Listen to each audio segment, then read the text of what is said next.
passage de l'Écriture. Nous allons lire plusieurs versets. Alléluia. Ce matin, je voudrais parler d'une thématique très importante dans la vie de chaque enfant de Dieu. C'est une étape très importante dans la vie de chaque enfant de Dieu et c'est quelque chose qui va nous accompagner jusqu'à la fin de nos jours, jusqu'à ce que Jésus revienne ou jusqu'à ce que nous allons mourir. Ce dont je vais parler doit continuer, doit se poursuivre. Alléluia. Nous voulons parler aujourd'hui de la découverte de son identité. Nous voulons évoquer ce matin la question de l'identité. Voyez-vous, l'identité est quelque chose de très très important. Dans chaque pays, on contrôle les cartes d'identité. Enfin, dans des pays sérieux, je voulais dire.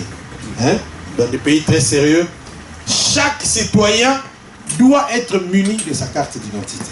Et d'ailleurs, normalement, chaque personne, tu ne peux pas sortir sans ta carte d'identité. Ah, je m'adresse aux jeunes maintenant. Normalement, quand tu sors de chez toi, tu dois toujours avoir ta carte d'identité. Et on peut, lors d'un contrôle, la première chose qu'on demande, mener papier, alstublif. N'est-ce pas? C'est comme ça qu'on dit, papier et non papier. On va vous demander de montrer vos papiers. Pourquoi? Parce qu'on a besoin de savoir ton identité. Et laissez-moi dire d'emblée, qu'est-ce que c'est que l'identité? L'identité, c'est un ensemble d'informations vous concernant qui vous individualise. Ces informations-là vont permettre votre identification, c'est-à-dire qu'on puisse vous distinguer d'une personne, d'une autre personne. Ce sont des choses qui vous concernent, qui permettent de vous distinguer des autres personnes. Voyez-vous, on a besoin de connaître les choses qui font que tu es toi. Qu'est-ce qui fait que tu es Guy André? Ce sont ces informations-là qui forment ton identité. Dites-moi un beau amen. Amen. Et il est important, puisque l'identité révèle ta personnalité. L'identité révèle qui tu es véritablement. L'identité révèle ce à quoi Dieu t'a destiné. L'identité révèle ce que tu es venu faire dans ce monde. L'identité te révèle qu'est-ce que Dieu attend de toi. L'identité te révèle ce que tu es appelé à faire dans ce monde.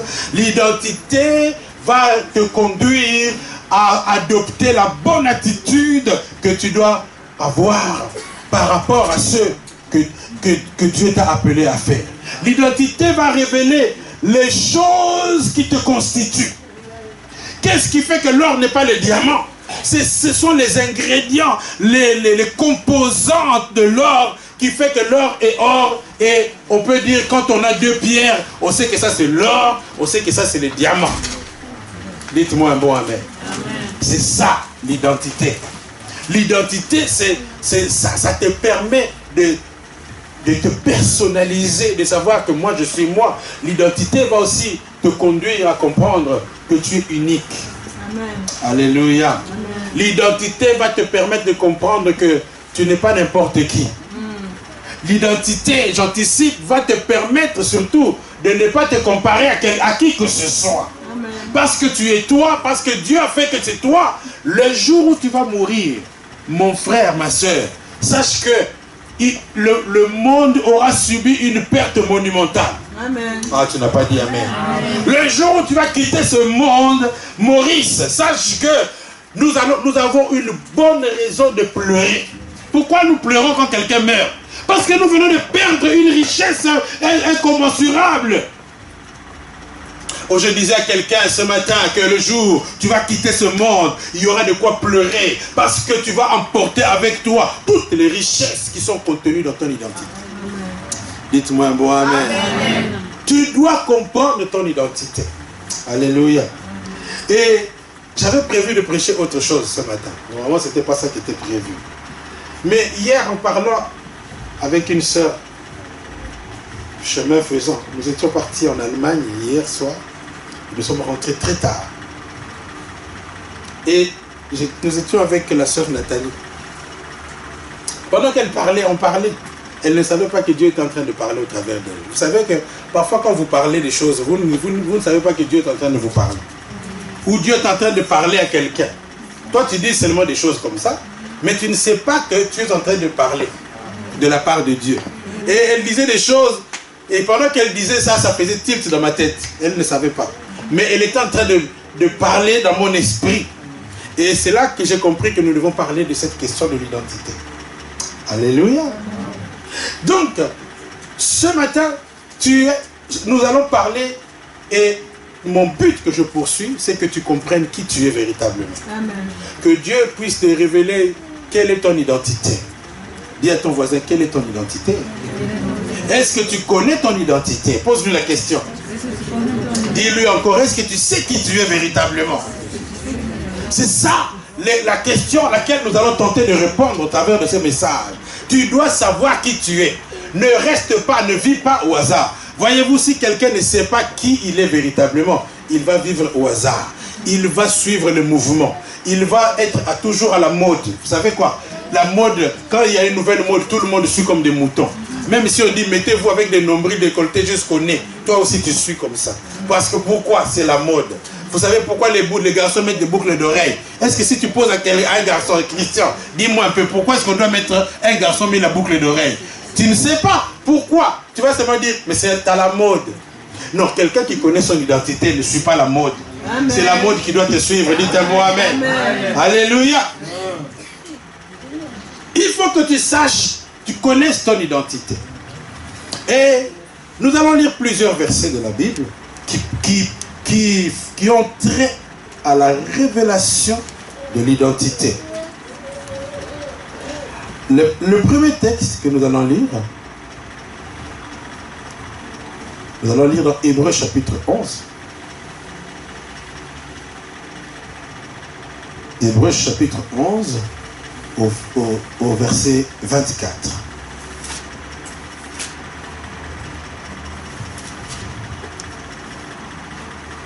Ou à partir du verset 23, c'est encore mieux. C'est par la foi que Moïse, à sa naissance, fut caché pendant 3 mois par ses parents, parce qu'ils virent que l'enfant était beau et qu'ils ne craignirent pas l'ordre du roi.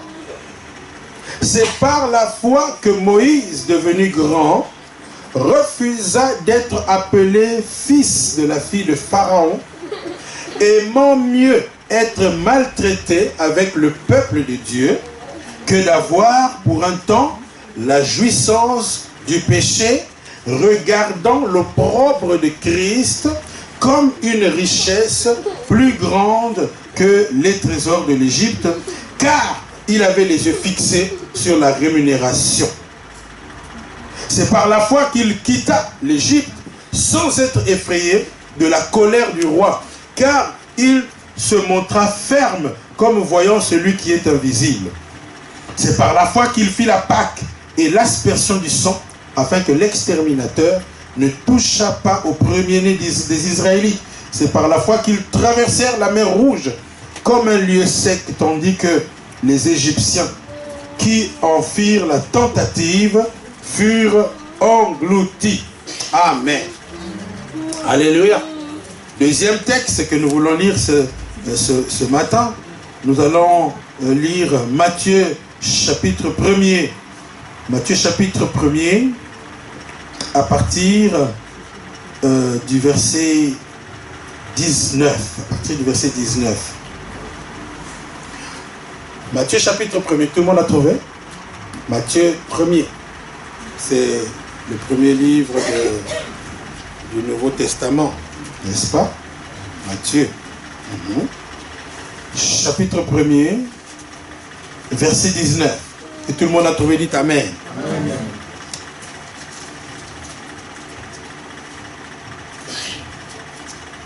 Joseph, son époux, qui était un homme de bien et qui ne voulait pas la diffamer, se proposa de rompre secrètement avec elle.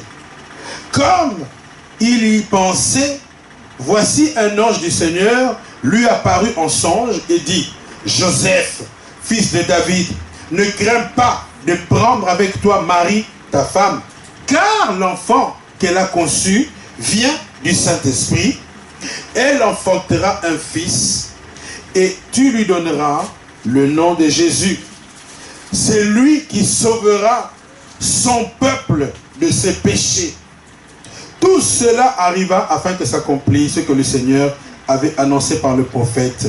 Voici, la Vierge sera enceinte, elle enfantera un fils et on lui donnera le nom d'Emmanuel, ce qui signifie Dieu avec nous. Joseph s'étant réveillé, fit ce que l'ange du Seigneur lui avait ordonné et il prit sa femme avec lui, mais il ne la connut point jusqu'à ce qu'elle lui enfantait un fils auquel il donna le nom de Jésus. Alléluia. Le troisième texte, Juge chapitre 13. Juge chapitre 13. Je ne sais pas si nous allons terminer ce message aujourd'hui, mais si nous ne terminons pas, nous allons continuer. Il y a tellement de choses à dire sur l'identité. Juge chapitre 13. À partir du verset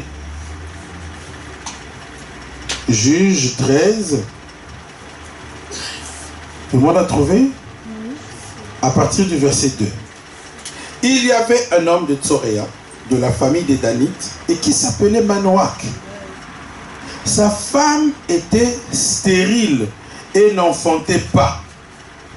Un ange de l'Éternel apparut à la femme et lui dit, voici, tu es stérile et tu n'as point d'enfant. Tu deviendras enceinte et tu enfanteras un fils. Maintenant, prends bien garde, ne bois ni vin, ni liqueur forte, et ne mange rien d'impur, car tu vas devenir enceinte et tu enfanteras un fils. Le rasoir ne passera point sur sa tête, parce que cet enfant sera consacré à Dieu dès le ventre de sa mère, et ce sera lui qui commencera à délivrer Israël de la main des Philistins. La femme alla dire à son mari, un homme de Dieu est venu vers moi, et il avait l'aspect d'un ange de Dieu, un aspect redoutable. Je ne lui ai pas demandé d'où il était, et il ne m'a pas fait connaître son nom. Mais il m'a dit, tu vas devenir enceinte, et tu enfanteras un fils, et maintenant ne bois ni vin, ni liqueur forte, et ne mange rien d'impur, parce que cet enfant sera consacré à Dieu dès le ventre de sa mère jusqu'au jour de sa mort. Manoach fit cette prière à l'Éternel. Ah Seigneur, que l'homme de Dieu que tu as envoyé vienne encore vers nous et qu'il nous enseigne ce que nous devons faire pour l'enfant qui naîtra. Dieu exauça la prière de Manoach et l'ange de Dieu vint encore vers la femme. Elle était assise dans un champ et Manoach, son mari, n'était pas avec elle. Elle courut promptement donner cette nouvelle à son mari et lui dit, voici l'homme qui était venu l'autre jour vers moi m'est apparu. Manoach se leva, suivit sa femme, alla vers l'homme et lui dit, est-ce toi qui as parlé à cette femme? Il répondit, c'est moi. Manoach dit, maintenant si ta parole s'accomplit, que faudra-t-il observer à l'égard de l'enfant et qui y aura-t-il à faire? L'ange de l'Éternel répondit à Manoach, la femme s'abstiendra de tout ce que je lui ai dit, elle ne goûtera d'aucun produit de la vie, elle ne boira ni vin ni liqueur forte, et elle ne mangera rien d'impur, elle observera tout ce que je lui ai prescrit. Amen. Amen. Bien-aimés, voyez-vous, lorsque vous n'avez pas la révélation, vous allez vivre au hasard. Vous allez tâtonner. Lorsque vous n'avez pas la bonne information. Imagine, et hier on disait, pendant que nous étions en train de partir en Allemagne, on a dit, mais formidable d'avoir le GPS. Quelle invention géniale. le GPS. Ça te guide. Et maintenant, il y a même la coyote, là. Vous connaissez la coyote? Cette coyote-là, c'est une application qui vous permet ça vous donne toutes les informations. Quand je mets la coyote-là, quand je démarre cette application dans mon téléphone, il me donne beaucoup d'informations. Il me dit, les pneus doivent être contrôlés. Je me dis, mais comment il sait que les pneus ont des problèmes? C'est quand même formidable d'avoir des informations précises comme ça. Si je ne sais pas que mes pneus ont des problèmes, je vais rouler n'importe comment, et puis un pneu va éclater, et puis je vais avoir des ennuis, et puis ça peut provoquer un accident, ou bien même ça peut me pousser à rester sur l'autoroute pendant des heures et des heures. Mais quand je sais quand je connais l'information, j'adapte mon comportement. Alléluia. Le GPS vous guide avec précision. Dans 300 mètres, vous allez avoir le rond-point. Et pour aller pour aller là où vous voulez aller, vous prenez la 3e sortie au rond-point. Quelle précision. Comme ça, vous ne tâtonnez pas. Quand vous arrivez au rond-point, le GPS vous a déjà dit, vous allez prendre la 3e sortie. Et tout ce que vous faites, c'est exécuter ce que le GPS vous dit. Et puis après, vous êtes... Et puis le GPS va vous dire, vous êtes arrivé. Formidable. Et on se disait, mais avant, comment on faisait? On avait des cartes là, et vraiment beaucoup de tracasseries. Vous devez savoir lire. Et puis, vous arrêtez en chemin. Meneer, ik zoek op de ziekenhuis. Ah, ziekenhuis. Ok. Allez à gauche, allez à droite. Et puis même quand vous allez à gauche, à droite, vous ne savez toujours pas où vous allez. Vous devez encore vous arrêter pour demander à un autre meneur. Mais alors que quand vous avez le GPS, vous n'avez pas besoin de vous arrêter. Ça vous conduit droit au but. Et confortablement. Parce que quand vous tâtonnez, vous risquez même de faire des accidents. Vous connaissez les gens qui ne connaissent pas la route. Comment ils font? Ils roulent, ils freinent, et ils roulent doucement. Et tu vas causer des accidents. Bien aimé, c'est important de savoir aussi quelle est ton identité. Parce que c'est un GPS puissant. La révélation de l'identité sera comme un GPS. Ça vous conduit droit là où vous allez. Ça vous amène au bon endroit. Ça vous facilite la vie. Alléluia. C'est important, bien-aimé, que tu connaisses ton identité. Et aujourd'hui, l'Esprit de Dieu va agir comme un GPS pour vous amener dans votre destinée. La révélation de ton identité va te conduire droit dans ta destinée. Lorsque quelqu'un connaît son identité, il ne va pas tâtonner. Il va aller droit au but et il va arriver à bon port. Parce que beaucoup de gens ils vont éviter surtout de perdre du temps. Parce que quand tu cherches là, c'est une perte de temps. Mais si tu conduis par un GPS, tu ne perds pas le temps. La personne qui est dirigée par le GPS va arriver à temps parce qu'il n'a pas perdu beaucoup de temps. Mais toi, avec tes cartes kilométriques là, le temps que tu cherches à savoir quelle est l'autoroute, quelle sortie, les autres sont déjà arrivés. Alléluia. C'est important, bien aimé, de connaître son identité. Le premier texte que nous venons de lire nous parle de Moïse. La Bible dit que lorsque Moïse est devenu grand, il a fait un choix. Il a eu une attitude que les gens de son époque ont eu du mal à comprendre. Lorsque Moïse, la Bible dit que il n'était pas comme ça avant. C'est exactement au moment où il est devenu grand. Bien aimé, toi aussi, quand tu vas commencer à grandir spirituellement, tu vas commencer à faire d'autres choix. Quand tu vas grandir spirituellement, tu vas commencer à avoir d'autres attitudes. Tu vas avoir un autre comportement. Le problème, c'est que Moïse, pendant qu'il était encore petit, quand il était encore jeune, il croyait que la vie qu'il menait, c'était ça qui était bien. Vous comprenez? Il était sûr, Et revenons un peu à cette histoire de Moïse. Vous savez qui est Moïse? Oh, répondez-moi. Vous savez qui est Moïse? Moïse, d'abord, c'est par la foi que sa famille l'a caché. Parce que normalement, Moïse était destiné à mourir. Il y avait une loi, lorsque Moïse, à l'époque où Moïse est né, le pharaon qui était en place a décidé, a décrété qu'on devait tuer tous les enfants mâles des Juifs. On devait les zigouiller. Pourquoi? Parce que il voulait opprimer les enfants d'Israël. Comme les enfants d'Israël se multipliaient, Dieu a mis une onction de multiplication dans le peuple d'Israël, et point qu'ils étaient devenus nombreux, et les Égyptiens ont eu peur d'eux. Ils se sont dit, mais ces gens se multiplient, ils risquent de nous dominer, ils risquent de nous dépasser. Et ça, c'est quelque chose qui est dans tous les pays. Les autochtones ne veulent pas que les étrangers les dépassent. Vous n'avez jamais senti ça, vous les étrangers. On a toujours l'impression que vous venez voler leur pain. Pourquoi il y a cette question sur les migrants? Ils ne veulent pas. Les autochtones ne veulent pas que leur revenu puisse diminuer à cause des migrants. Alors on ne veut pas des migrants. Vous connaissez la polémique qui vient de naître avec Théo Franken. Parce que il a dit que il a plébiscité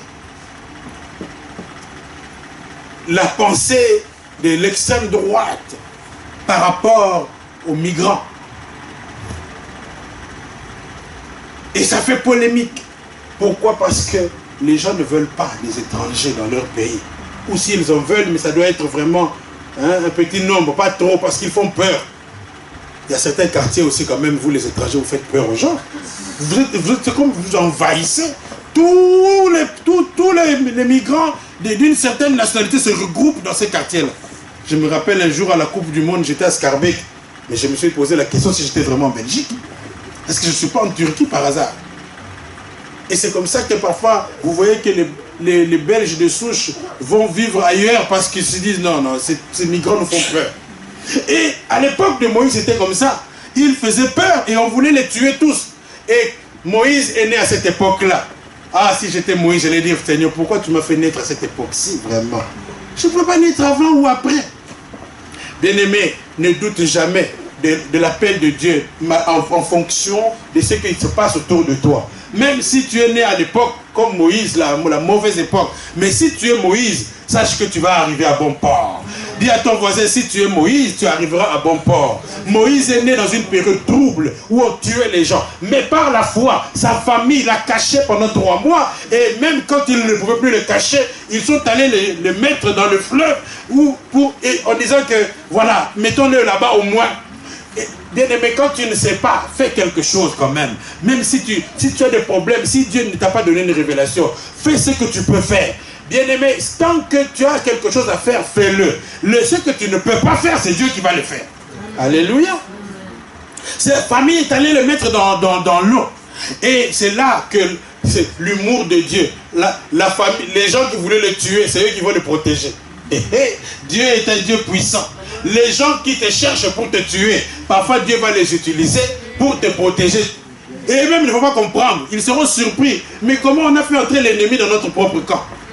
Moïse est allé grandir dans la maison de celui qui avait promulgué la loi de le tuer. Dieu est puissant, bien-aimé.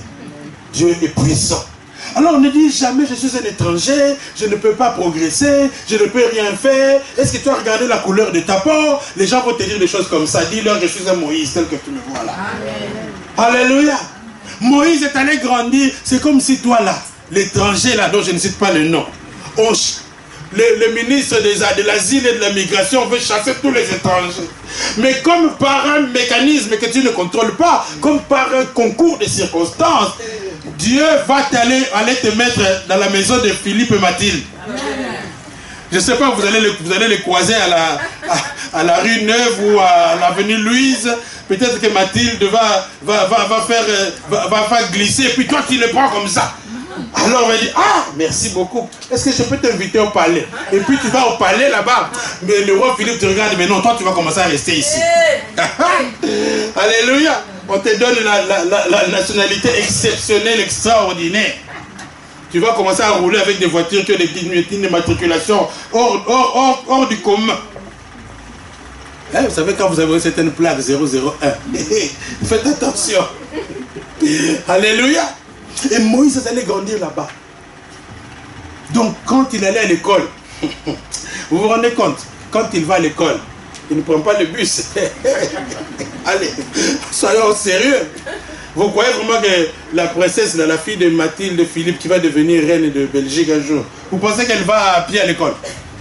Cortège! Sérieux, parce qu'on doit la protéger. C'est les gens des services de sécurité autour de l'école. À l'époque de Moïse, c'était comme ça aussi. Il a grandi dans ce...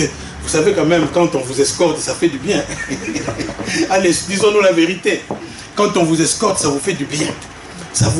Quand vous êtes là avec des militaires qui vous ouvrent la portière, ça vous fait quand même un peu de bien. Vous sentez que vous êtes un homme important. Alléluia. Et Moïse vivait dans ce faste-là. Et c'était... Vous savez, parfois certains luxes peuvent vous distraire. Hein? Ça peut être une distraction. Tu oublies, ou tu ne penses même pas aux choses essentielles. Les gens qui vivent dans ces fastes-là, ils sont distraits. Ils ne cherchent pas Dieu. Ils croient que la vie, c'est ça. Et il y a de quoi être distrait quand même. Hein. Je me rappelle un jour, je suis allé à Kinshasa. Mon frère était ministre à l'époque. Et il a envoyé quelqu'un du protocole venir me chercher. C'était agréablement agréable. Il y avait beaucoup de foule là. Lui, il chassait tout le monde. Hein. Et même les policiers qui voulaient venir m'embêter là. Il les a enguirlandés comme je ne sais pas quoi. Et moi j'étais là, j'étais gêné un peu, mais j'ai dit bon. Et les autres là qui ne savaient pas, j'ai dit bon, ce n'est pas de ma faute. Alléluia. Ça fait du bien. Mais si tu regardes trop ces choses-là, tu vas rater l'essentiel. Et beaucoup de gens qui sont riches, qui vivent dans ces choses-là, ils ratent la bénédiction de Dieu, ils passent à côté de leur destinée parce qu'ils sont trop focalisés sur des choses qui sont apparemment importantes mais c'est une poudre aux yeux. C'était de la poudre aux yeux pour Moïse de vivre avec des gardes du corps, avec des Porsche Cayenne, de toujours aller dans des hôtels de luxe. C'est bien tout ça, mais tu dois savoir que ce n'est pas tout. Si tu n'as pas Jésus, ça ne sert à rien. Tu peux avoir des millions, tu peux être escorté par même des policiers. Moïse, la Bible dit qu'il a regardé toutes ces choses comme étant de la boue.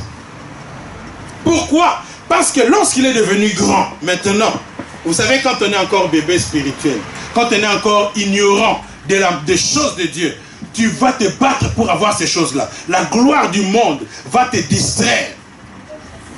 Beaucoup de gens ne veulent pas venir à l'église à cause de la gloire du monde. Pourquoi? Parce que si on t'invite à une fête au Sheraton, il y aura des grandes personnalités là-bas. Et on dit que la fête va se terminer à 7 h du matin. Je suis sûr que tu vas préférer rester à 7 h du matin. Mais c'est dimanche, tu dois venir à l'église. Mais si tu es trop distrait par ces choses-là, tu vas vouloir rester jusqu'à 7 h du matin au point de ne pas venir à l'église. Mais quelqu'un qui est devenu grand, qui comprend les choses, il va arrêter même à minuit pour pouvoir venir devant le roi de gloire, devant le Seigneur des Seigneurs et bénéficier de l'onction qui coule dans la présence de Dieu parce que tu comprends que c'est ça la vraie vie. Moïse a rejeté le faste du palais. Moïse a préféré, et vous savez ce que Moïse a fait? Il a préféré s'identifier à un peuple qui était esclave. C'était un visionnaire. Hein? Moïse était un visionnaire. Vous savez que les chrétiens aujourd'hui sont méprisés. On les prend pour des illuminés, pour des rêveurs, des gens qui vivent dans la lune, qui espèrent dans des choses qu'on ne voit pas. Mais Moïse a préféré aller s'identifier à un peuple qui était maltraité, qui n'avait rien, qui était pauvre. Il a quitté le palais de faste et de gloire, du luxe insolent, à cause de la révélation de son identité. Quand la Bible dit que Moïse est devenu grand, ça veut dire quoi? Que Moïse, ce n'est pas qu'il est devenu grand de taille. Ce n'est pas qu'il a eu 80 ans. Non. Même toi qui as 16 ans, on peut dire lorsque David devenu grand, on peut dire lorsque Thibaut devenu grand, Pourquoi? Ce n'est pas une grandeur qu'on peut mesurer en termes d'âge ou de taille, mais c'est une grandeur qu'on mesure en fonction de la découverte de ta vraie identité. Moïse, à cette époque-là, venait de découvrir qu'il était un juif. Parce que Moïse, même s'il a grandi dans le palais de Pharaon, il n'était pas un Égyptien, c'était un enfant des Hébreux. Mais ce sont les Égyptiens, le Pharaon qui l'a adopté. La fille de Pharaon a adopté. Le monde n'a fait que t'adopter. En réalité, tu n'es pas un fils de ce monde, tu es un enfant de Dieu. C'est Dieu qui t'a créé. Alléluia. Et pendant un temps, tu as été distrait par la gloire de ce monde. Tu as été distrait par les richesses de ce monde, par le faste de ce monde. Mais Moïse, lorsqu'il est devenu grand, il a compris que ce n'était pas ça à quoi il était appelé. Il a compris que même si ces choses sont véritables, c'est vrai que c'est attrayant de vivre dans les Porsche, dans toutes sortes de voitures de luxe, d'aller fréquenter des gens, des grands. C'est bien tout ça. Mais au fond de lui, il y a quelque chose qui lui manquait. Bien-aimé, si tu es un enfant de Dieu, même si tu es distrait par la musique, les ambiances de ce monde, quelque part au fond de toi, il y aura un vide, quelque chose qui te manque. Parce qu'en réalité, tu dois être connecté à celui qui t'a appelé, tu dois être branché à celui qui t'a créé. Et Moïse a choisi d'aller appartenir à un peuple esclave. Pourquoi? Parce que c'était là que se trouvait sa destinée. Alléluia. Il a abandonné. Lorsque quelqu'un comprend son identité, il va préférer même vivre dans la pauvreté que de vivre dans les richesses du péché. Moïse a préféré stopper, aller vivre dans la pauvreté, dans l'humiliation, plutôt que la jouissance du péché. Ça, c'est quand tu deviens grand que tu fais ce choix-là. Quand tu comprends qui tu es véritablement, tu vas faire des choix dans ta vie. Voyez-vous, la découverte de l'identité va te pousser à faire d'autres choix. Lorsque tu comprends réellement quelle est ton identité, il y a des choses que tu vas arrêter de faire. Beaucoup de choses que nous faisons, c'est par ignorance. C'est parce que tu ne sais pas vraiment qui tu es. Tu ne sais pas qu'est-ce que Dieu a mis en toi. C'est pour ça que tu fais ce que tu fais. Quand tu vas comprendre, quand tu vas réaliser les richesses que Dieu a déposées en toi, la gloire de la richesse que Dieu a mise dans ta vie, la puissance que Dieu a mise, quand tu vas comprendre ce que Dieu t'a appelé à faire, à exécuter le plan de Dieu pour ta vie, quand tu vas comprendre que, je suis en train de parler à quelqu'un, quand tu vas réaliser véritablement pourquoi Dieu t'a placé dans ce monde. Beaucoup de gens vivent dans ce monde comme des touristes. Ils regardent tout, ils font les lèche-vitrines, ils ne savent pas où il va. C'est comme quelqu'un qui n'a pas de GPS, il tâtonne. Beaucoup de gens tâtonnent dans leur vie parce qu'ils n'ont pas le GPS de Dieu qui le conduit au bon endroit. Le jour où tu vas réaliser ta vraie identité, tu vas aller droit au but. Tu vas arrêter de tâtonner. Tu vas arrêter de marcher, de vivre au hasard. Tu vas arrêter de faire n'importe quoi. Beaucoup de gens, c'est vrai. Même la question du mariage, si tu sais véritablement qui tu es, tu ne vas pas accepter de te marier avec n'importe qui.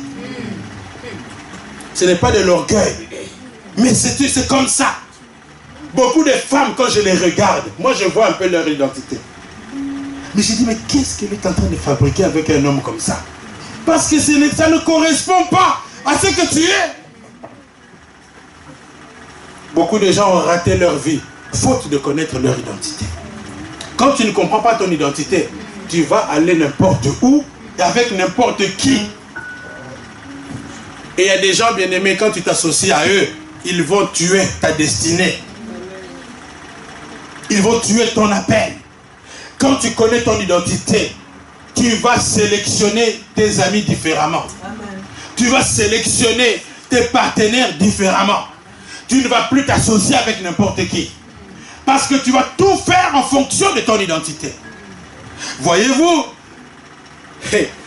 Joseph, le père de Jésus, vous comprenez, le mari de Marie. Le mari de Marie. Cet homme était fiancé à Marie. Et puis, Marie vient lui dire, je suis enceinte. C'est là que les Romains s'empoignèrent. Vous savez, quand on est copain-copine, c'est bien. Hein? On s'amuse et tout ça, le plaisir, oh, c'est succulent, tout ça. Mais quand la fille de truc va tomber enceinte, là, la joie va... Vous allez voir les garçons qui étaient toujours 32 ans quand tu venais le voir. Il va devenir méchant. Ah, c'était pas comme ça. Oh non. Moi, tu m'as piégé. Vous n'avez jamais entendu ça. Tu m'as piégé. Comment tu étais piégé? Piégé. C'est pour ça les jeunes filles, faites attention. Les garçons là, il est gentil maintenant, mais quand ça va barder, il va se retourner contre toi. Il va dire, tu m'as piégé. Moi, j'étais pas... On s'était pas convenu l'histoire de tomber enceinte. C'était le plaisir, pas pour tomber enceinte. Moi, j'étais pas... Non. Oh, papa. Mais tu étais toujours là, chouchou, chérie, j'étais... Maintenant, c'est comme ça. Aïe. Joseph, la femme là est tombée enceinte. Il dit, mais comment c'est possible? Heureusement. Vous savez, si tu n'as rien fait, on ne peut pas t'accuser. Si tu n'as rien fait, les gens peuvent t'accuser, mais si toi-même tu sais que tu n'as rien fait, ces accusations-là sont sans effet. Mais si tu avais quand même tripoté un peu, tu aurais du mal à te défendre. Joseph savait qu'il n'avait rien à voir dans l'histoire. Il a dit, on va rompre. Il avait raison. Comment la femme là, on n'est même pas encore marié, déjà tu tombes enceinte. Vous voyez, la femme est tombée enceinte avant le mariage. La femme tombe enceinte, mais comme Joseph était clean dans l'histoire, on ne pouvait pas lui attribuer cette grossesse-là. Donc quelque part, Dieu a raison quand même de dire que pendant les fiançailles, il faut rester tranquille. Vous comprenez? Ça vous évitera ce genre de scénario. On ne peut pas te coller un enfant qui n'est pas à toi. Joseph a dit non. Mais, et la Bible dit quelque chose de très important sur Joseph. La Bible dit que c'était un homme de bien. Est-ce qu'il y a un homme de bien dans cette salle? Amen. Ah, est-ce qu'il y a des hommes de bien ce matin? C'était un homme de bien. La Bible dit qu'il voulait rompre en secret. Il voulait rompre calmement. Et il ne voulait pas diffamer Marie. Ah, est-ce qu'il y a des hommes comme ça?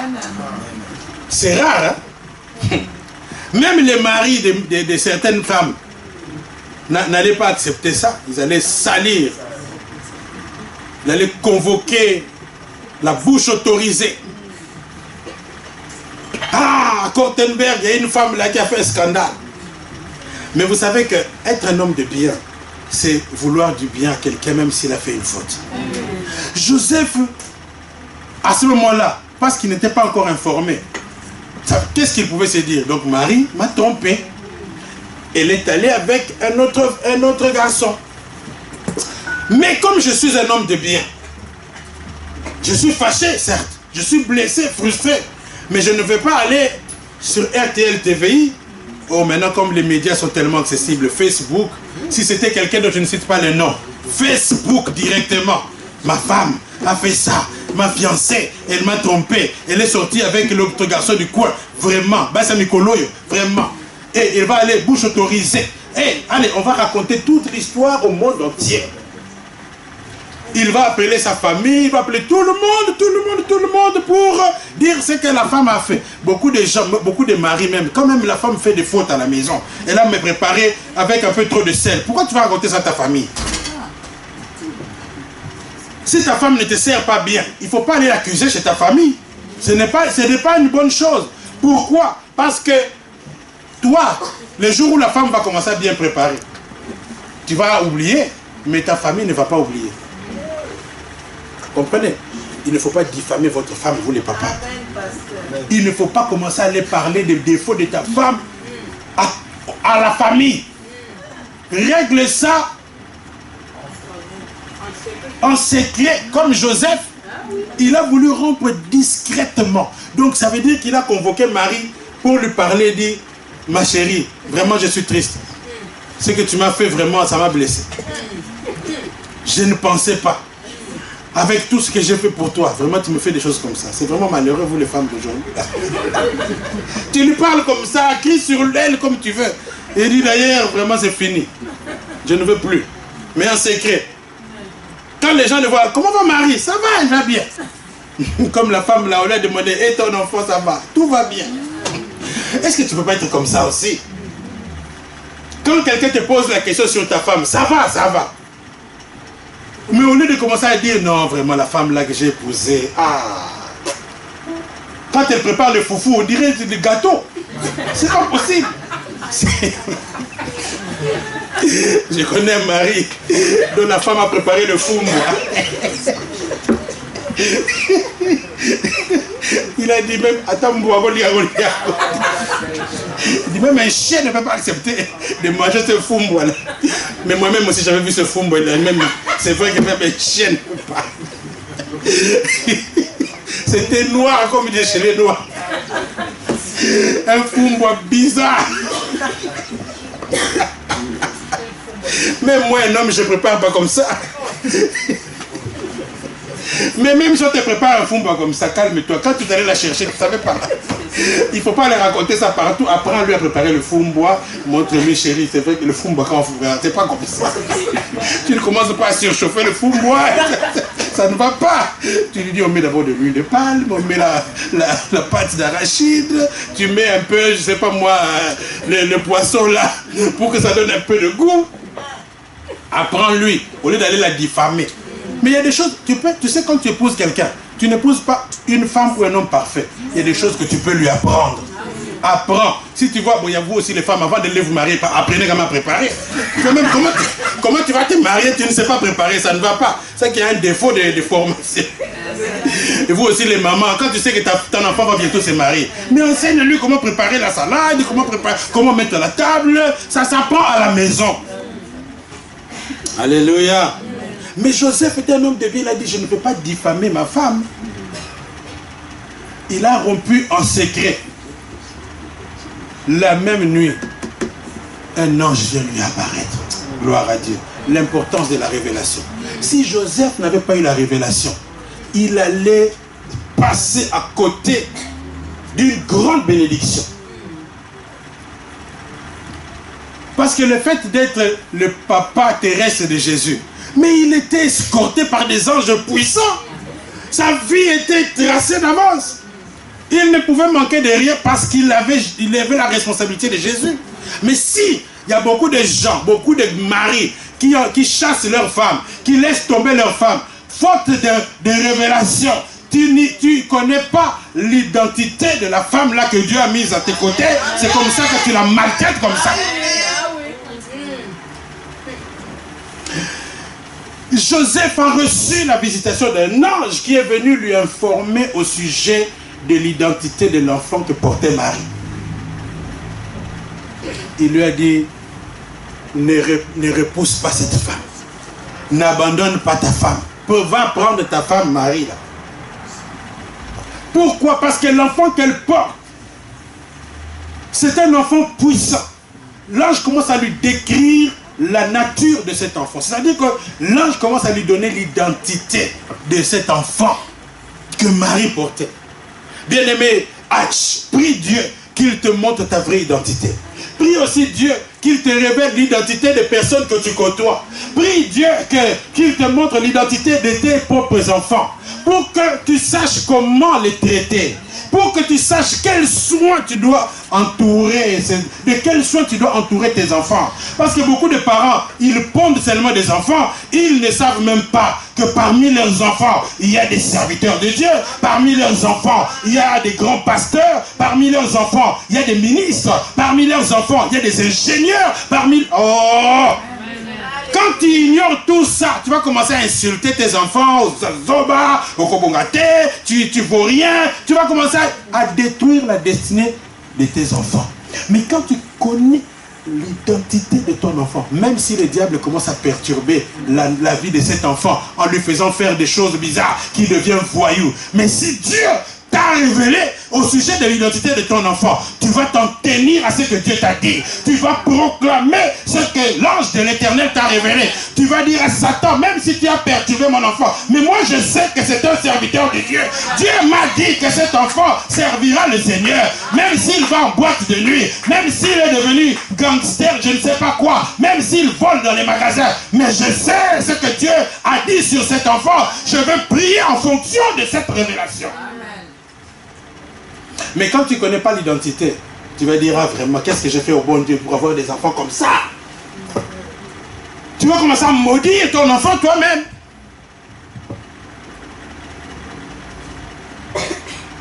Joseph a dit, quelle erreur j'allais faire. Il est allé vite arranger avec Marie. Vraiment, je suis désolé, je ne savais pas. Mais il y a aussi des maris qui ne savent pas demander pardon. Tu as blessé la femme d'autrui là. Mais va quand même t'humilier.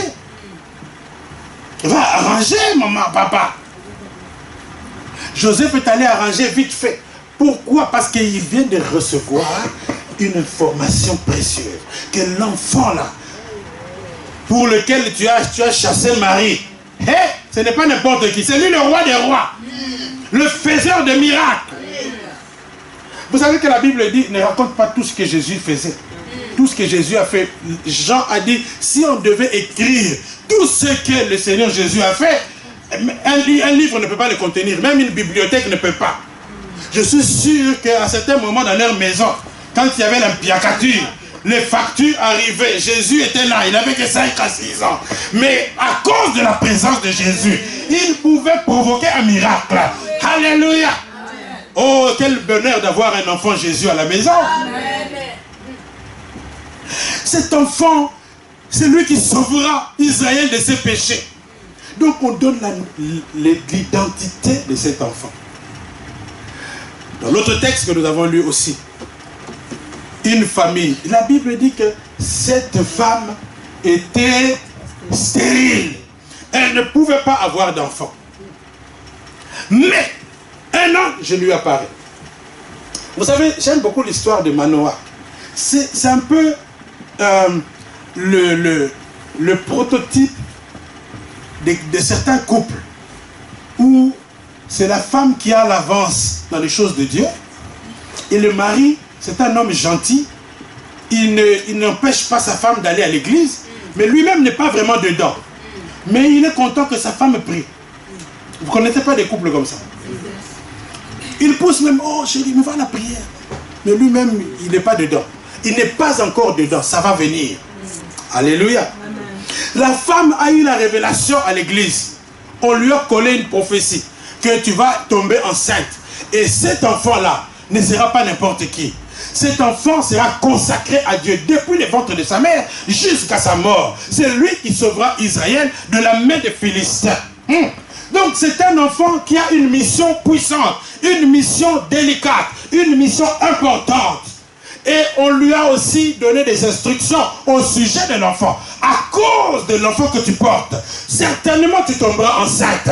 Mais la grossesse que tu vas avoir n'est pas n'importe quelle grossesse. Et à cause de ça, tu dois te priver du vin et des boissons enivrantes. Tu ne dois pas prendre des liqueurs fortes. Tu ne dois pas manger quelque chose d'impur. Parce que l'enfant que tu vas porter dans ton sein est un enfant consacré à l'Éternel. Bien-aimé, je voudrais te révéler ce matin quelques informations au sujet de ton identité. Tel que tu es là, tu es un appelé de Dieu. Tu es un enfant de Dieu. Dieu t'a appelé à le servir. Dieu t'a créé pour que tu puisses manifester sa gloire dans ce monde. Tu n'es pas le fruit d'un accident. Tu n'es pas venu dans ce monde par hasard. Tu es venu dans ce monde pour accomplir une mission, celle de donner gloire à Dieu. Tu es comme un signe de la part de Dieu dans ce monde. Ta vie a des choses qu'elle doit accomplir. Ta vie doit impacter le monde. Ta vie doit impacter la famille dans laquelle tu es né. Tu n'es pas venu pour rien. Même si tu traverses des problèmes, sache que tu es venu dans ce monde avec une mission précise. Tu es venu dans ce monde par appel de Dieu. C'est Dieu qui t'a envoyé dans ce monde. Il sait ce qu'il va faire. Ta vie n'est pas le fruit d'un accident. Beaucoup de gens vont se suicider quand ils ont des problèmes. C'est faute de connaître son identité. J'ai envie d'écrire un livre sur le suicide, parce qu'en Belgique, il y a beaucoup de suicides. Vous savez ça? Pas plus loin qu'ici, à Kortenberg, dimanche passé, quelqu'un s'est jeté à la gare, là, à la voie 4, là où les trains, les TGV passent. Il s'est jeté déchiqueté. Et c'était quel jour? Vendredi. Vendredi aussi. On était à la gare là, tout bête. On ne pouvait plus prendre les trains. Tous les trains étaient annulés. Pourquoi? Parce que quelqu'un à Herb Square s'est jeté sur les rails des trains. Voyez-vous les gens qui se jettent dans les rails des trains? C'est simplement parce que le diable les a voilés pour qu'ils ne connaissent pas les informations au sujet de leur identité. Quand quelqu'un commence à avoir des idées de suicidaire, c'est que le diable est en train de lui voiler les yeux pour qu'il oublie ou pour qu'il ne comprenne pas quelles sont les choses que Dieu a destinées pour sa vie. Et quand quelqu'un ignore sa destinée, facilement l'esprit de suicide peut l'attraper. Il va lui dire: tu ne vaux rien. Vraiment, qui va t'épouser toi? Ça ne sert à rien. Jette-toi seulement. Tu devrais regarder comment tu es vilaine là. Regarde comment tu es moche. Regarde comment ton nez là, il est bizarre. Le diable va commencer à te montrer tous les défauts de ton corps. Et au lieu de te... Et toi-même, tu ne vois même plus la jolibilité de certaines parties de ton corps. Tu vois que les défauts maintenant. Et alors tu te dis: ça ne sert à rien. Je dois aller me jeter dans les rails de train. Manoach et sa femme ont été visités par un ange qui leur a dit: attention, l'enfant là que vous allez avoir. D'ailleurs, avant toute chose, je voudrais dire à quelqu'un qui est stérile. Oh, je ne parle pas seulement de la stérilité en termes de donner des enfants. La stérilité, c'est aussi quand tu n'arrives pas à réaliser des grandes choses dans la vie. Quand tu n'arrives pas à réaliser des choses. Même faire une affaire. Même avoir un travail. Réaliser un projet. C'est une stérilité. Quand tu n'arrives pas à fonder une famille, c'est quelque part une stérilité. Donc ça veut dire que chez toi, les prières ne produisent pas. Les choses qu'on sème chez toi n'amènent rien. Tu es frappé d'une stérilité. Mais sache que toutes les femmes qui ont été stériles dans la Bible, c'est parce que Dieu les avait destinées à donner naissance à des grands. Toutes les femmes qui ont été stériles dans la Bible et qui ont eu un miracle ont donné naissance pas à des petits, à des grandes bénédictions. Souvenez-vous de Zacharie et Élisabeth. Et ils sont restés longtemps sans avoir des enfants, jusqu'à un âge avancé. La ménopause était déjà dépassée depuis. Mais quand cette femme a eu un enfant, la Bible dit de cet enfant, Jésus, c'est Jésus qui témoigne au sujet de l'enfant, de la femme stérile, qui jusqu'à la vieillesse, elle était restée stérile. Mais écoutez ce que le Seigneur des Seigneurs dit au sujet de son enfant. Il dit: de tous ceux qui sont nés des femmes, il n'y a pas eu plus grand que Jean-Baptiste.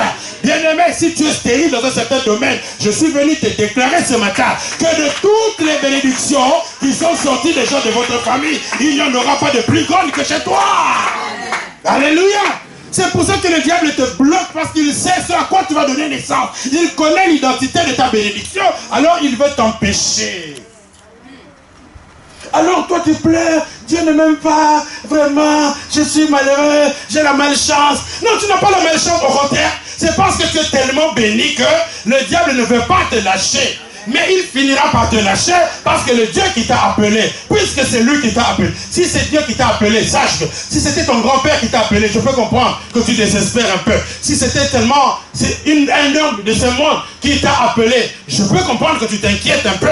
Mais si c'est Dieu qui t'a appelé, même si les choses tournent mal, même si ça présage d'un avenir douteux, mais sache que celui qui t'a appelé, il est fidèle, il te lèvera le dernier. Job a dit: mon rédempteur est vivant, il se lèvera le dernier. Tu ne mourras pas stérile. Alléluia. Un ange est venu visiter Manoach et sa femme pour lui dire que vous allez avoir un enfant. Et cet enfant-là, ça ne sera pas n'importe quel enfant. Cet enfant-là avait la mission de sauver Israël de la main des Philistins. Israël était dominé par les Philistins. Mais Dieu a envoyé un enfant, Samson, pour commencer à délivrer Israël de la main des Philistins. Voyez-vous, certains enfants, il y a beaucoup de femmes qui pleurent, beaucoup de couples qui pleurent, surtout les papas, là, ils aiment calculer. Hein. Si la femme tombe enceinte au mauvais endroit et que là, ce jour-là, vous n'êtes plus chouchou chéri, il est fâché. Je connais même des couples mariés. Le mari dit: tu vas piéger vraiment, t'as vous-même vraiment. Hein, papa, on t'a piégé comment là? Comment? Explique un peu, on t'a piégé comment? Il se fâche parce que la femme tombe enceinte. Ah, j'allais dire quelque chose que je ne dois pas dire. Alléluia. Quelqu'un comprend ce que je dis? Alléluia. Bien-aimé, c'est parce que tu ignores la nature de l'enfant que tu dis des choses comme ça.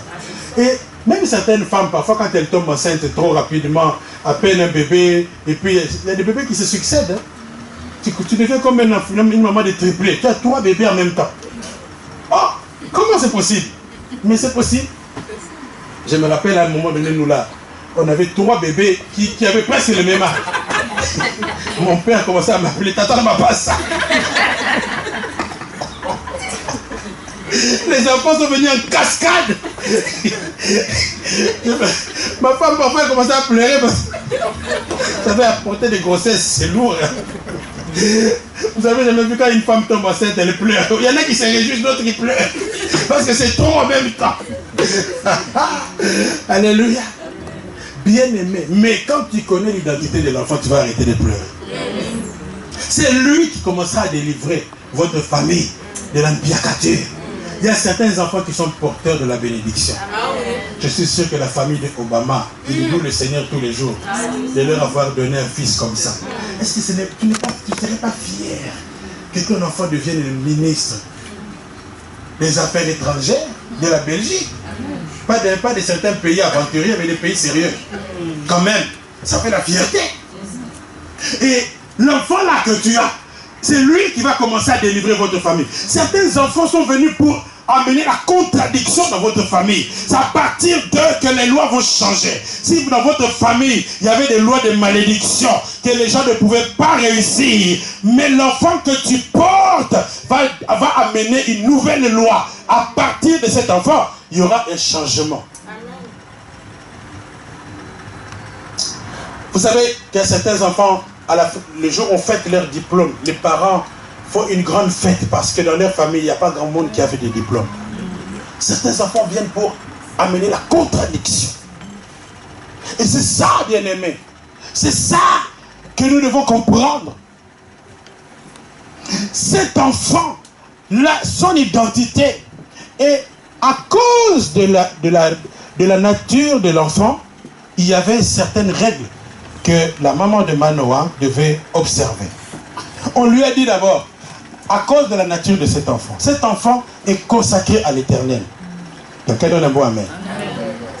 Je disais que tu dois savoir dans ton identité, tu es consacré à l'Éternel. Tu es un enfant de Dieu. Tu n'es pas un homme comme tous les hommes. Beaucoup de chrétiens même ils ne veulent pas se distinguer des gens de ce monde parce qu'ils disent, oh mais non, mais nous sommes tous des êtres humains, tu veux te rabaisser, tu veux te mettre au même niveau que tout le monde. Non, il y a l'orgueil, bien sûr, est à bannir, mais quand même dans certaines choses, tu dois savoir que tu n'es pas n'importe qui. Amen. Tu ne dois pas te mettre au même niveau que tout le monde. Même dans l'église, tu dois savoir que chacun a son identité. Il y a des choses que tel peut faire, ça ne posera pas de problème, mais quand toi tu le fais, ça devient un problème. Pourquoi? Parce que toi, tu es toi. Tu es ce que tu es. C'est Dieu qui a fait ça comme ça. Alors tu dois t'en tenir à ton identité. Pour Samson, on a dit à sa maman, toi là, tu ne boiras ni vin ni boisson en ivrogne. Pourquoi? Parce que, et tu ne dois rien manger d'impur. Laissez-moi un peu m'attarder sur ça. Tu ne dois rien manger d'impur. Bien-aimé, quand tu sais, quand tu connais ton identité, il y a certaines choses que tu dois arrêter de faire. Amen. Quand tu connais ton identité, il y a certaines nourritures que tu ne dois pas manger. Et il y a quelqu'un qui va se fâcher ici si je dis qu'il doit arrêter de manger la chicoine. Ou si on lui dit d'arrêter de manger la semoule, il y en a qui vont se fâcher contre moi. Ils vont même quitter l'église. Non, ce n'est pas de cette nourriture-là dont je parle. Parce que tu es ce que tu manges. Est-ce que tu savais ça? Tu seras constitué en fonction des choses que tu manges. Si tu sais ce à quoi Dieu t'a appelé, tu sais quelle est ton identité, tu sais ce que Dieu t'a appelé à réaliser comme accomplissement dans ce monde. Si Dieu t'a appelé à être un évangéliste, si Dieu t'a appelé à être un chantre ou une grande chantre de l'Éternel, il y a certaines nourritures que tu ne dois pas manger. Tu n'as pas dit amen. Amen. Il y a certaines choses que tu ne dois pas manger. Vous savez, il y a des femmes là qui restent longtemps au téléphone et critiquer les autres. C'est une nourriture qui ne te correspond pas. Toi qui es sacrificateur de l'Éternel. La Bible dit que Dieu a fait de nous un peuple de sacrificateurs. Ce n'est pas seulement le pasteur qui prêche qui est un pasteur. Toi aussi, tu es un sacrificateur. Tu es quelqu'un qui doit être un intermédiaire entre Dieu et les hommes. Ça veut dire que tel que tu es là, tu dois pouvoir intercéder pour ta famille. Tu es capable d'intercéder même pour la Belgique. Dieu t'appelle à intercéder pour les collègues au travail. Tu peux prier en faveur de quelqu'un et Dieu va bénir la personne. Tu es sacrificateur de l'Éternel. Et à cause de ça, tu dois arrêter de prendre des liqueurs fortes. Amen. Tu dois t'abstenir de certaines nourritures. Les critiques, les calomnies, ce n'est pas pour toi. Amen. Comment tu te nourris du matin au soir? Tu es en train de manger quelqu'un à la sauce andalouse. Au téléphone. Toi, un sacrificateur de l'Éternel, en train de critiquer les gens. En train de parler du... Quand tu commences à décortiquer les gens, mais c'est pas possible. Ça n'est pas la nourriture que tu dois manger. Amen. Les calomnies et les critiques sont des choses à bannir dans la bouche d'un enfant de Dieu. Pourquoi? Ça va tuer ta destinée. Ça va étouffer ton identité. Ton identité va avoir du mal à se manifester. Samson était un enfant puissant. Et si vous lisez son histoire, il était doté d'une puissance extraordinaire pour délivrer Israël de la main des Philistins. Toi aussi, en tant qu'appelé de Dieu, tu es doté d'une capacité. Dieu t'a mis des talents. Dieu a mis des richesses en toi. Mais si tu manges des choses impures, tu vas tuer ton appel, tu vas tuer ton identité, tu vas tuer ta destinée. Amen. Il y a certaines personnes que tu dois arrêter de côtoyer parce qu'ils ne correspondent pas à ton appel, à ton identité. Toi, Dieu t'appelle à être un homme, une femme de prière. Mais qu'est-ce que tu as à faire avec des gens qui mettent des pantalons jusqu'à la poitrine, avec des choses bizarres, des accoutrements bizarres, des langages bizarroïdes? Qu'est-ce que tu fais avec des gens comme ça? Ils vont tuer ton appel. Ils vont tuer ce à quoi Dieu t'a appelé. Vous comprenez ça? Imagine que Dieu t'appelle à être une évangéliste puissante. Tu gagnes des âmes comme Joyce Meyer. Bon, maintenant, toi, tu vas te marier avec... pardonnez-moi. Avec Fali Ipupa. Ça ne va pas. Attends vous-même. Quand lui va revenir de son ambiance là, toi tu vas faire quoi? Tes prières vont être étouffées. Vous comprenez ça? Ça ne correspond pas. Ça ne correspond pas. Ça va tuer ta destinée. Le jour où toi tu voudras aller à la veillée, ce mari-là ne comprendra pas que sa femme, il y a des maris, je les comprends, ce n'est pas de leur faute. Il ne comprend pas comment sa femme peut aller passer toute la nuit dans une église qu'il ne connaît pas, avec des pasteurs là dont on entend des histoires bizarres, qui lavent des femmes avec le verre. Comment ma femme... Allez, franchement. Il ne va pas comprendre. Il va commencer à t'empêcher. Non, tu n'iras pas. Tu n'iras pas. Ou bien il va commencer à venir te prendre ici à l'église. Tu es comme un enfant là. Allez, rentre dans la voiture là-bas. Vous savez, c'est des maris comme ça. Hein? Ils t'infantilisent. Tu vas à l'église, il vient t'attendre à la fin de l'église. Qu'est-ce que tu fais? Il t'engueule même devant tout le monde. Pourquoi? Parce qu'il n'y a pas matching avec vos destinées. Lui, il doit épouser aussi une autre comme lui, hein, qui se marie entre eux. Les ambianceurs doivent se marier entre les ambianceurs. Ça va bien marcher entre eux. Hein? Les gens qui passent des nuits entières dans des boîtes et tout ça, ils doivent se marier entre eux. Comme ça, ça va bien. Il y aura personne ne va engueuler l'autre. Mais si l'un passe des nuits dans la veillée, l'autre dans la boîte, il y aura combat, il y aura conflit. Conflit d'intérêts. Et pour une question de mariage, il faut se marier avec des gens avec qui vous avez la même vision. Le même style d'éducation. C'est comme ça qu'il y avait le tribalisme avant. C'était pas tellement mauvais. C'était en fait le souci d'avoir un même mode de fonctionnement à la maison. Parce que si chez nous, on mange fourchette à gauche et couteau à droite, et chez vous, vous n'avez même jamais vu de fourchette. Il y aura un peu un conflit là. Vous comprenez? Donc il faut avoir un même style de mode de fonctionnement. Vous comprenez? Et même parfois les mariages multiraciaux, parfois, pourquoi les gens ne veulent pas? C'est par peur qu'il y ait discordance. Vous comprenez? Mais je connais même certaines filles noires. Si tu les mets avec un homme noir, ça ne va pas marcher. Pourquoi? Parce que, bien qu'elle est noire de peau, mais elle a la mentalité d'ici. De Bounty, comme on les appelle. Donc, il ne faut pas les empêcher de se marier avec... Ah là là là. Il y a Madi qui me regarde. Pour me rattraper à la maison. Non, c'est une question juste de voir, est-ce qu'ils ont le même mode de fonctionnement? Est-ce qu'ils voient la vie de la même façon? Vous comprenez? C'est ça le plus important à vérifier avant de se marier avec quelqu'un. Il y a des gens qui sont tribalistes et parfois ils me font rire. Mais ce n'est pas parce que vous êtes tous des Balouba que vous devez vous marier avec les Balouba seulement. Parce que peut-être que tu es Moulouba seulement par tes parents, mais dans la tête là, tu es peut-être un Moukongo. Donc le tribalisme là, vous voyez que ça ne sert à rien. Il faut vérifier. Aujourd'hui, le monde est comme un village.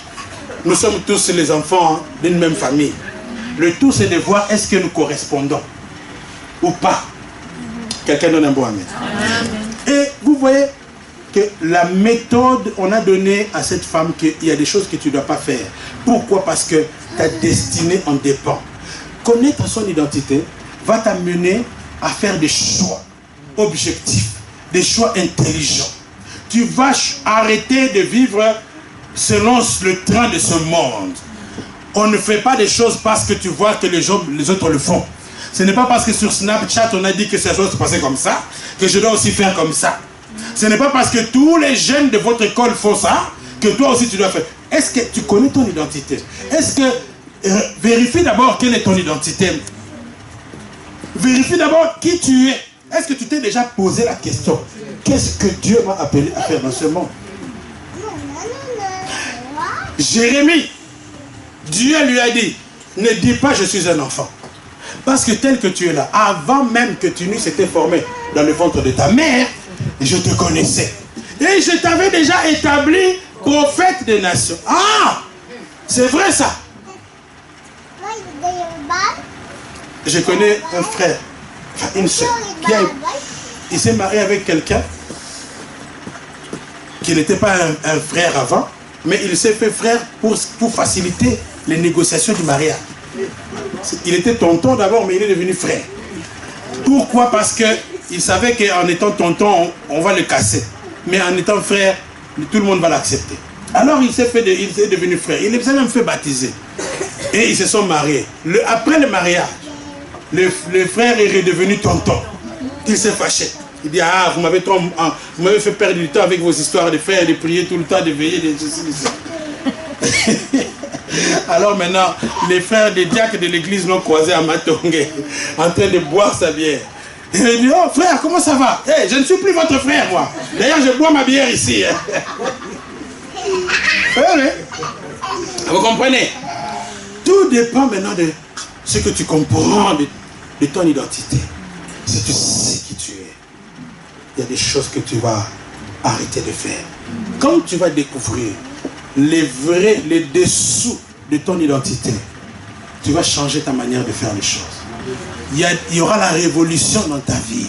Pourquoi? Parce que Dieu... Et ce matin, c'est pour cela que l'apôtre Paul priait. Il dit aux Éphésiens, je prie Dieu, que le Dieu que je prie illumine les yeux de votre cœur, afin que vous sachiez quelle est l'espérance qui s'attache à votre appel. Je prie ce matin que le Seigneur Dieu Tout-Puissant vous illumine les yeux de votre cœur pour que tu comprennes quelle est la nature de ton identité, pour que tu réalises, et même vous les jeunes, je vous dis, je prie ce matin que Dieu vous ouvre les yeux pour que vous compreniez véritablement ce à quoi Dieu vous a appelé. Qu'est-ce que vous êtes venu faire dans ce monde? Quelles sont les choses que vous allez réaliser dans ce monde? Qu'est-ce que vous êtes capable de faire dans ce monde? Quels sont les talents que Dieu a déposés en vous? Je prie aussi que les parents, Dieu illumine les yeux de votre cœur pour que vous découvriez, que vous sachiez ce que Dieu appelle, ce à quoi Dieu appelle vos enfants. Cela doit procéder par une révélation. Et je disais au début de ma prédication que la découverte de l'identité, c'est quelque chose qui doit aller crescendo. Ça doit... Tous les jours, chaque année, il faut que Dieu te révèle encore une partie de ton identité. Et laissez-moi vous dire que Dieu ne révèle pas tout en une fois. Dieu ne vous donne pas toute la vision en une seule prophétie. Il y a des choses que tu vas découvrir en 2018 concernant ton identité. Il y a d'autres que tu vas découvrir en 2020. Et cela va te pousser à t'attacher davantage à Dieu. Cela va te pousser à aller encore de plus en plus en profondeur dans les choses de Dieu.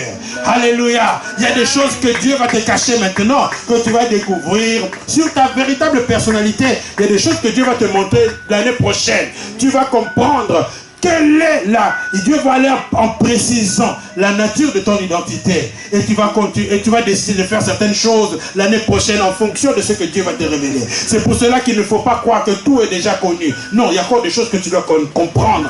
Sur ta relation avec Dieu, Dieu doit encore te parler. Alors c'est pour cela, ne dis pas, j'ai assez prié, je dois rester à la maison. Non, parce qu'il y a d'autres parties de la vision que tu n'as pas encore reçues. Ne quitte pas l'église avant. Reste dans la maison de Dieu. C'est pour cela que l'apôtre Paul dit, n'abandonnez pas vos assemblées. Restez à l'église parce qu'il y a encore d'autres choses que Dieu veut vous révéler. Mais toi, à peine on t'a donné le 1/3 de la révélation, tu deviens le super prophète, tu quittes ton église, tu veux aller faire d'autres choses, tu veux rester à la maison. Non, tu dois rester là pour que tu puisses tout le temps découvrir les dessous de ton identité. Et ça va te pousser à vivre en fonction de Dieu. Ça va te pousser à vivre avec précision. Tu vas faire des choses convenablement. Tu vas faire exactement ce qu'il faut faire pour que tu puisses entrer et rester dans les rails de ta destinée. Parce que si tu sors des rails de ta destinée, tu seras à côté et tu vas rater toutes les bénédictions que Dieu avait préparées pour toi. Sache que ta bénédiction dépend de la découverte de ton identité. La réussite de la vie de quelqu'un va dépendre de ce qu'il a découvert de sa vraie identité. Si Moïse était resté dans les châteaux, dans le palais de Pharaon, il n'allait jamais séparer la mer Rouge. Si Moïse était resté là à se réjouir du faste, de l'ambiance, des fêtes et de toute la réjouissance de ce monde, il n'allait jamais vivre le miracle du buisson ardent. Il n'allait jamais vivre tout ce qu'il a vécu, l'eau qui est sortie du rocher et la manne qui est descendue du ciel. Il n'allait pas vivre ces choses. Il allait rater toutes les grandes bénédictions que Dieu avait planifiées à son sujet. Le problème, c'est toi. Tu dois chercher à découvrir quelle est ton identité. Et voyez-vous, je vais continuer ce message prochainement. Nous allons nous arrêter là. Je vais aussi donner comment faire pour découvrir ça. Quelles sont les choses que tu peux faire qui vont faciliter la découverte de ton identité. À dimanche prochain. Que Dieu vous bénisse. Alléluia.